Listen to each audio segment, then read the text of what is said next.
अच्छा, बिस्मिल्लाहिर्रहमानिर्रहीम। हमारी आज पहली क्लास है माइक्रोसॉफ्ट एक्सेल के मुतालिक।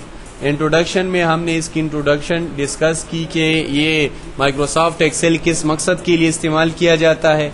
इसके अलावा हमने इसमें इसके मुख्तलिफ एलिमेंट्स जो इसके जुज़ थे वो डिस्कस किए कि स्क्रीन पे इसके कौन कौन से हिस्से डिस्प्ले होते हैं, वो हमने तरतीब के साथ उस इंट्रोडक्शन के अंदर डिस्कस किए। आज हमारा पहला कमांड है जो फाइल मेन्यू के अंदर स्टार्ट होता है न्यू के नाम से। वो स्टूडेंट जो वर्ड में रेगुलर नहीं आते रहे, कम अज कम यहाँ पर रेगुलर आओ ताकि आपकी रिवीजन हो जाए। वहां पर जो नहीं आए या जो जिससे कमांड रह गया है तो यहाँ पर वो दोबारा कवर कर लेंगे वर्ड वाली कमांड, उसको खुद ब खुद समझ आ जाएगी अगर यहाँ पर एक्सेल वाला पढ़ लें।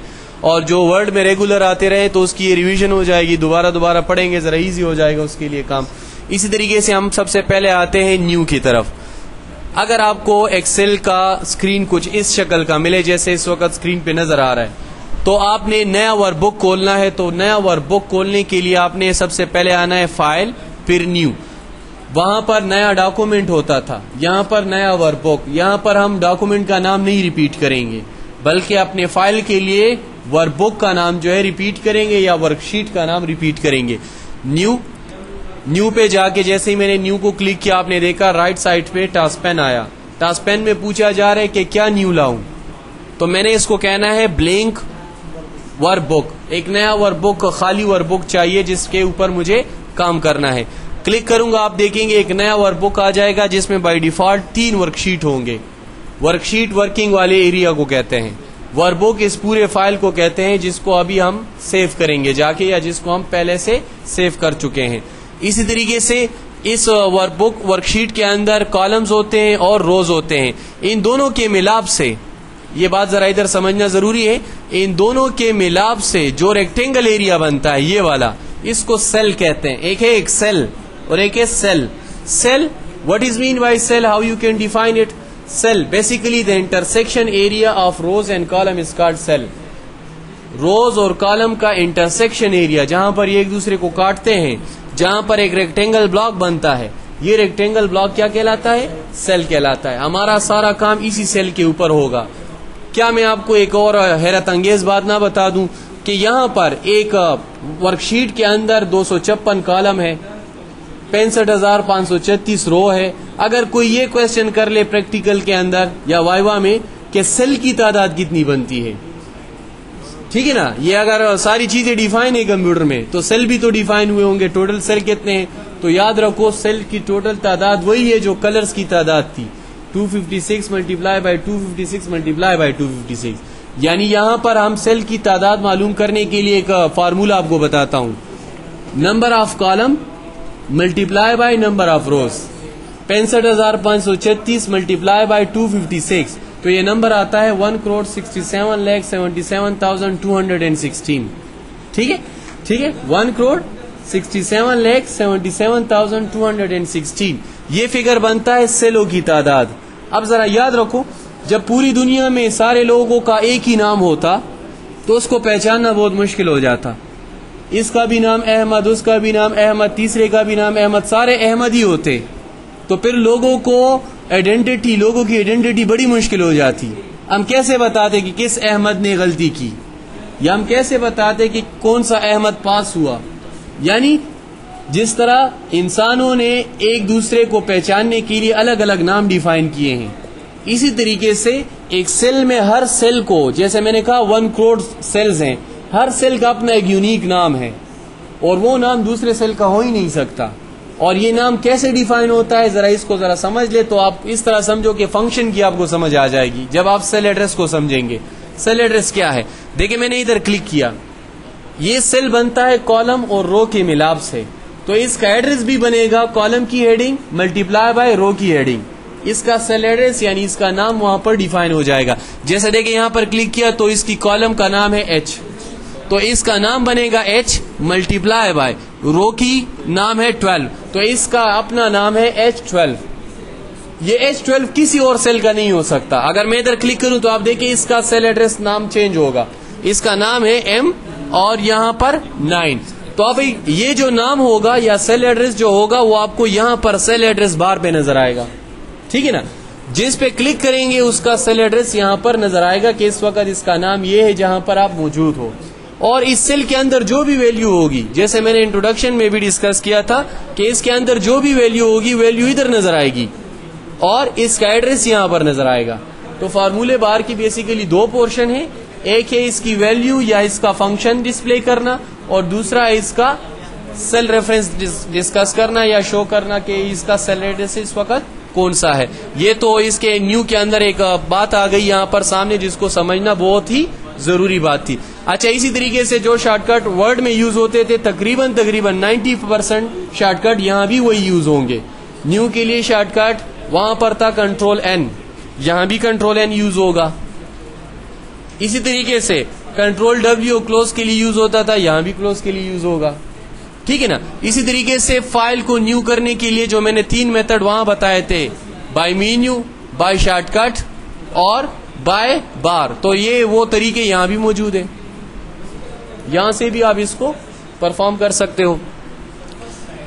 इसके अलावा हमारे पास सेकंड कमांड, जैसे पहले कमांड हमने पढ़ा 3 मेथड से, न्यू को मेन्यू से अप्लाई करना, बार से अप्लाई करना और शॉर्टकट से अप्लाई करना। इसी तरीके से दूसरा कमांड है ओपन का, वहां डॉक्यूमेंट ओपन होता था, यहां पर वर्कबुक ओपन होगा, वर्कबुक, ठीक है। वर्कबुक को ओपन करने के भी वही तरीके थे जो वहां पर है, यहां भी होंगे। ओपन,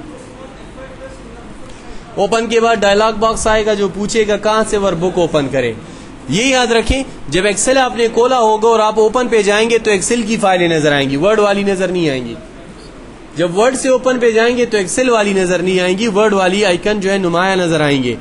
एक्सेल के आइकन पे एक्स बना होता है ग्रीन कलर का। अच्छा, अगर क्वेश्चन प्रैक्टिकल में ये किया जाए कि इसका एक्सटेंशन क्या है, एक्सटेंशन वो नाम होता है जिससे डास इसको जानता है।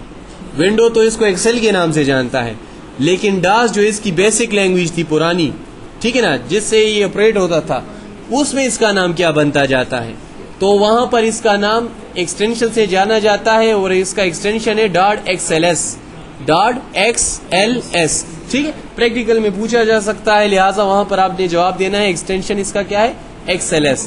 अच्छा, ये भी याद रखो, Microsoft Excel by default Arial font use करता है। कौन सा यूज करता है, एरियल। वर्ड यूज करता था टाइम न्यू रोमन, ये यूज करता है एरियल फॉन्ट, इसका फॉन्ट है एरियल।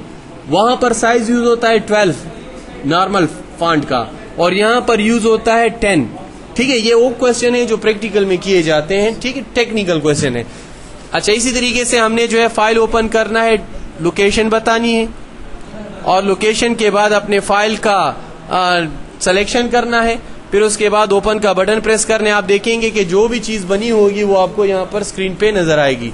इसी तरीके से ओपन का दूसरा मेथड, जो न्यू के बाद वाला आइकन, इसको क्लिक करना है, अपने फाइल को सेलेक्ट करना है और जाके ओपन का बटन प्रेस करना है।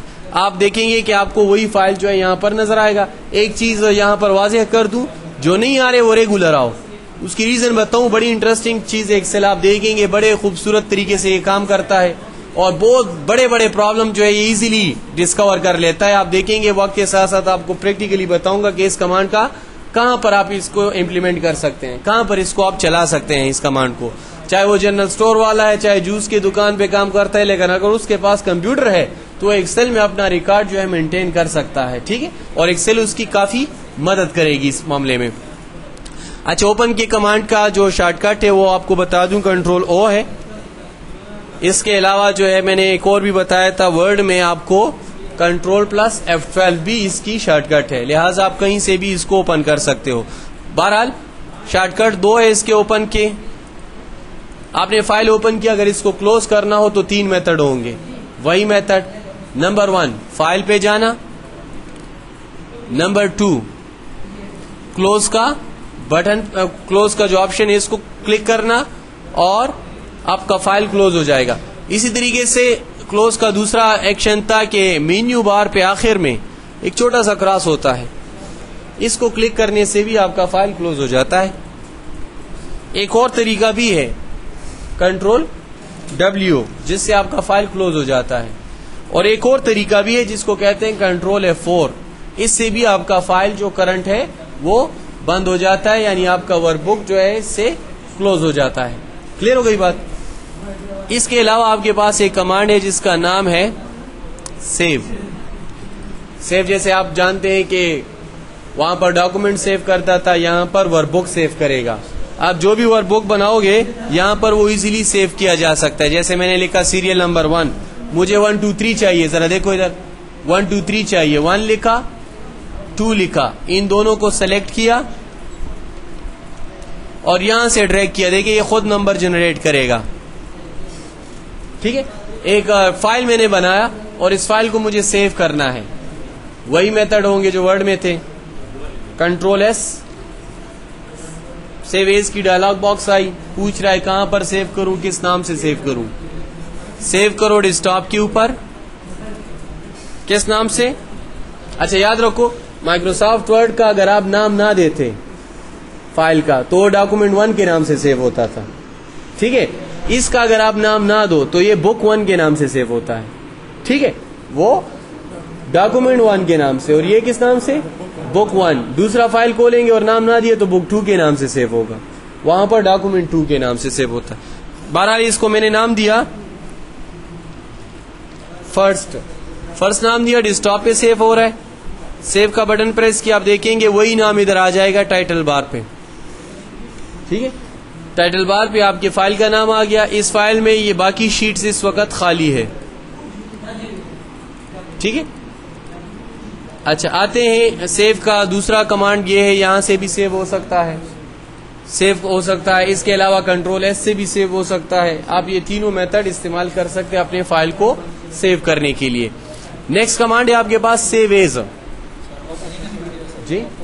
ओपन के 2 शॉर्टकट है, कंट्रोल ओ और कंट्रोल प्लस F12 जी।